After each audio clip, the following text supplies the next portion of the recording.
Crunchy, खुसखुशीत आणि tasty असे वाफेवरचे साबुदाण्याचे पापड बनवायचे कसे ते आज बघणार आहोत. चला तर मग बघूयात हे अगदी 3 पट फुलणारे मस्त खायला कुरकुरीत असे साबुदाण्याचे पापड बनवायचे कसे, तेही अगदी झटपट आणि सोप्या पद्धतीने.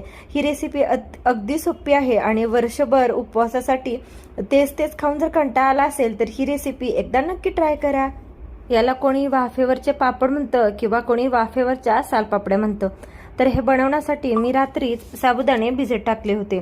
7 ते 8 तास हे साबुदाणे व्यवस्थित भिजवून घ्यायचे. तसेच चवीनुसार मीठ आणि तुम्हाला जर हवा असल्यास तर फूड कलर तुम्ही ते यूज करू शकता. मी ते एक फूड कलर, ऑरेंज कलरचा फूड कलर हा यूज करणार आहे.